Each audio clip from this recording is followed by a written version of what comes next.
ආයුබෝවන් ආදරයෙන් පිළිගන්නවා කවි හෝම් රෙසිපීස් YouTube channel එකට. ඔන්න අද මම ඔයාලට ගෙනාවා තේ වෙලාවට කන්න වගේම ඕනෑම උත්සව අවස්ථාවකටත් සුදුසු වෙන රසම රස අග්ගල රෙසිපි එකක්. මේක හදන්න හරිම ලේසි. ඒ වගේම වැඩි වෙලාවක් යන්නේ නැහැ. ගොඩාක් රසයි. මම හිතනවා ඔයාලා කැමති වෙයි කියලා මේ අග්ගල එක හදලා බලන්න. එහෙමනම් මේ රසවත් අග්ගල එක මම කොහොමද හැදුවේ කියලා බලන්න මගේ මේ වීඩියෝ එකත් එක්ක එකතු වෙන්න.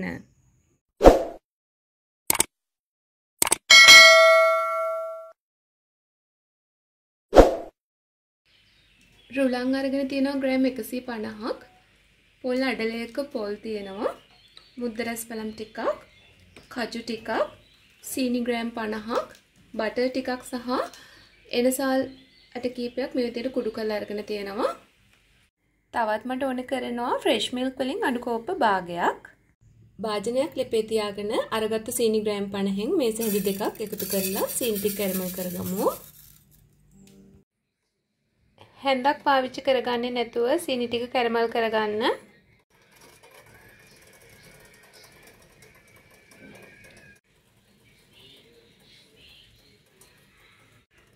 දැන් මේකට මම තද උණු වතුර මේස හැඳි දෙකක් විතර එකතු කරනවා.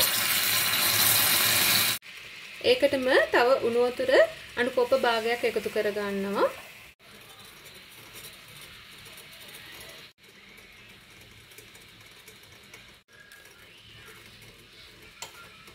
පැණි එක උණු වෙනකොට එනසල් ටික එකතු කරගන්නවා.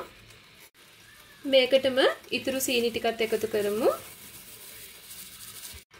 අපේ පැණි එක මේ විදිහට බුබුලු දාලා හොඳට උතුරනකොට ගාගත්තු පොල් ටික එකතු කරගමු. මේ ටික හොඳින් කලවම් කරගන්න දැන්.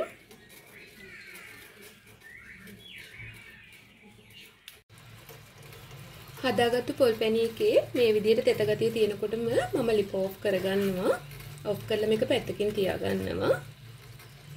නැවතත් මම භාජනයක් ලිපේ තියලා මෙන්න මේ විදිහට ගත්තු බටර් ටික එකතු කරගන්නවා. බටර් ටික දිය වුණාට පස්සේ මම මේකට එකතු කරනවා මුද්ද රස පළම් ටික. අරගත්තු කජු ටිකත් එකතු කරනවා. කරලා මේ ටික බැදගමු ටිකක්. ඔන්න දැන් අපේ මුද්ද රස පළම් ටිකයි කජු ටිකයි බැදුන ඇති. මම දැන් මේ ටික ලිපෙන් අයින් කරගන්නවා.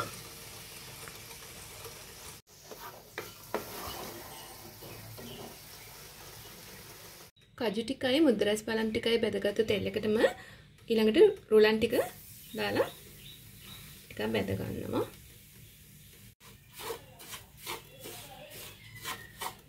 ලිප අඩු ගින්දරේ තියලා මේ රුලන් ටික මේ විදිහට බැද ගන්න ඕන. විනාඩියක් වගේ රුලන් ටික බැදෙද්දි අපි ඒකට අරගත්තු ෆ්‍රෙෂ් මිල්ක් ටික එකතු කරමු.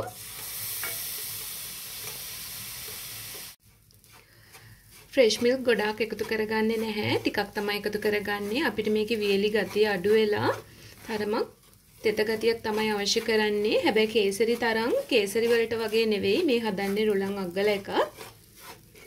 ඔන්න දැන් හරියට විනාඩි 2ක වගේ කාලයක් ගියා. දැන් රුලන් ටික බෙදුන ඇති.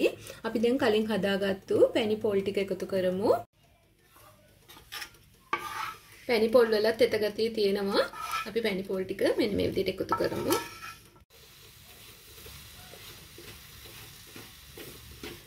දැන් හොඳින් කලවම් කරන්න.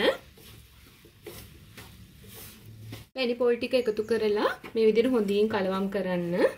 ඊළඟට අපි කලින් බැදගත්තු මුද්ද රස පළම් ටිකයි කජු ටිකයි එකතු කරමු.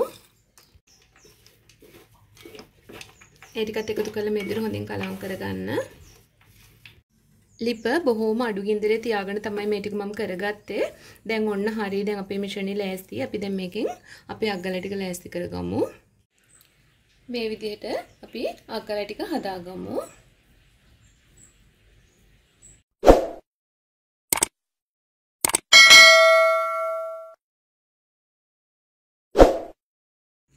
ඔන්න ඉතින් යාළුවනේ මේ තියෙන්නේ අද අපි හදාගත්තු රසම රස අග්ගල ටික. ඉතින් මේක ගොඩාක් රසයි. මම හිතනවා ඔයාලත් කැමති වෙයි කියලා මේ රෙසිපි එකට. මගේ මේ වීඩියෝ එකට කැමති නම් ලයික් කරන්න. ඒ වගේම ඔයාලගේ යාළුවන්ටත් බලන්න ෂෙයා කරන්න. තාමත් මගේ channel එක subscribe කරපු නැති යාළුවෝ subscribe කරන්නත් අමතක කරන්න එපා. නැවතත් අලුත් වීඩියෝ එකකින් එන්නම්. හැමෝටම තෙරුවන් සරණයි.